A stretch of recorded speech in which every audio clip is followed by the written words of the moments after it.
தெலங்கானா முன்னாள் முதலமைச்சர் சந்திரசேகர ராவின் மகள் கவிதாவிற்கு தற்பொழுது உச்சநீதிமன்றம் ஜாமீன் வழங்கியிருக்கிறது.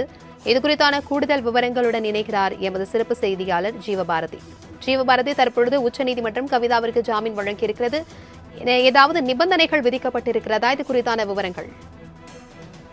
ஆம் ஆத்மி அரசின் புதிய மதுபான கொள்கையில நடந்த முறைகேடு தொடர்பாக சிபிஐ மற்றும் அமலாக்கத்துறை தொடர்ச்சியாக விசாரணை நடத்திட்டு வந்தாங்க. அந்த விசாரணையின் தொடர்ச்சியாக டெல்லி துணை முதல்வர் மணிஷ் சிசோடியா, முதலமைச்சர் அரவிந்த் கெஜ்ரிவால், அது மட்டும் இல்லாம பிஆர்எஸ் கட்சியினுடைய மூத்த தலைவர்கள் ஒருவரான கவிதா ராவ் ஆகியோர் கைது செய்யப்பட்டிருந்தாங்க. தொடர்ச்சியா அவர்களுடைய அந்த வழக்கு விசாரணை நடந்துட்டு இருந்துச்சு. ஜாமீன் மனு மீதான விசாரணை உள்ளிட்ட பல விஷயங்கள் நடந்துட்டு இருந்துச்சு. கடந்த முறை ஜாமீன் நிராகரிக்கப்பட்டிருந்துச்சு கவிதா ராவ் அவர்களுக்கு. இன்றைய தினம் உச்சநீதிமன்றம் அவர்களுக்கான அந்த ஒரு ஜாமீனை வழங்கியிருக்காங்க. அதுல நீதிபதிகள் பி.ஆர். கவாய் மற்றும் விஸ்வநாதன் ஆகியோர் அடங்கிய அமர்வு தான் ஜாமீன் வழங்கியிருக்காங்க.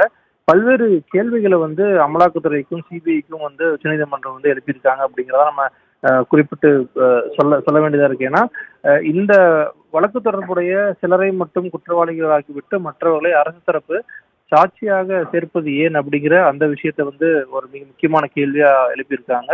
அதே போல மதுபான கொள்கை வழக்கில் அமலாக்கத்துறை மற்றும் சிபிஐ நேர்மையான விசாரணை நடத்துகிறதா அப்படிங்கிற மிக முக்கியமான கேள்வி எழுப்பியிருக்காங்க. ஏன்னா கடந்த முறை மணிஷ் சிசோடியாவுடைய வழக்கின் போதும் இத்தகைய கேள்விகளை தான் நீதிபதிகள் எழுப்பியிருந்தாங்க. இது ஒரு அரசியல் உள்நோக்கத்தோட இந்த கைது நடவடிக்கைகள் இருக்குதா அப்படிங்கிற அந்த கோணத்திலையும் தொடர்ச்சியான கேள்விகள் முன்வைக்கப்பட்டே வந்திருக்கு. நிபந்தனை அப்படிங்கிறது இதுவரைக்கும் அந்த ஜாமீன் மனு மீதான அந்த தீர்ப்பு நகல்கள் கிடைச்சதுக்கு அப்புறம் தான் தெரியும். ஆனா பல்வேறு கேள்விகளை சிபிஐக்கும் அமலாக்கத்துறைக்கும் உச்சநீதிமன்றம் எழுப்பியிருக்காங்க. தகவல்களுக்கு நன்றி சிவபாரதி.